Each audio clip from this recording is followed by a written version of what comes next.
प्राचीन काल में किसी नगर में एक ब्राह्मण रहता था। ब्राह्मण के वासुदेव नाम का पुत्र था, जो बुरी संगत में फंसकर पाप करने लगा था। असत्य बोलता, मदिरा पान करता, चोरी करता, लोगों को लूटता, ये सब पाप वो करता था। जब ब्राह्मण और उसके परिवार वालों को उसके इस पाप कर्म का पता चला, तो उन्होंने अपने पुत्र को घर से बाहर निकाल दिया। वो पश्चाताप करने दूसरे नगर में चला गया। अपना पेट भरने के लिए भीख मांगने लगा। लेकिन जो पाप कर्म उसने किए थे, उसके फलस्वरूप उसके कोढ़ निकल आया। उसके शरीर के अंग गलने और सड़ने लगे। वो अत्यंत दुखी रहने लगा और नदी किनारे एक वृक्ष के नीचे अपनी कुटिया बनाकर उसमें रहने लगा। उसकी इस दशा पर तरस खाकर दया कर लोग उसे वहीं कुटिया में कुछ भिक्षा दे जाते। कोई खाने को दे जाता तो कोई पहनने को वस्त्र आदि दे जाया करता था, जिससे उसका गुजारा होने लगा।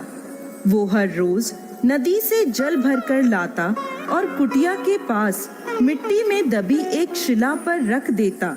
ऐसा करते समय कुछ जल उसके मटके से उस शिला पर गिर जाया करता था। ऐसा उसके साथ हर रोज होता।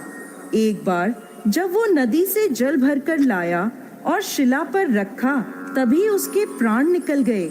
उसी समय यमदूत उसे ले जाने लगे।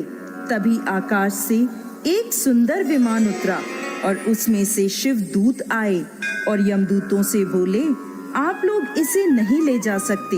ये नरक का नहीं बल्कि शिवलोक का अधिकारी है। यमदूत बोले, इसने सारी उम्र बड़े पाप किए हैं। इसके पाप कर्मों के फलस्वरूप इसके परिवार ने भी इसे त्याग दिया, इसलिए ये नरक के योग्य है। ये सुनकर शिवदूत बोले, इसने भगवान शिव को जल अर्पित किया है। ये जो वृक्ष के नीचे दबी शिला है, ये साधारण शिला नहीं बल्कि शिवलिंग है, जो कि काफी समय से यहाँ विराजमान है। ये कोई नहीं जानता।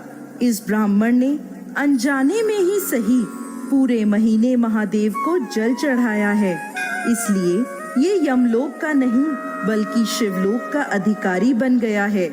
ऐसा कहकर शिवदूत उसे विमान में बैठाकर शिवलोक ले गए। इस प्रकार दोस्तों, जो व्यक्ति महादेव को जल अर्पित करता है, भोलेनाथ के मंत्र ओम नमः शिवाय का जाप करता है, इस कथा को सुनता है और सुनाता है, वो शिवलोक को प्राप्त करता है। तो दोस्तों, कैसी लगी आपको आज की हमारी भगवान महादेव की ये कहानी? हमें कमेंट बॉक्स में लिखकर जरूर भेजिए।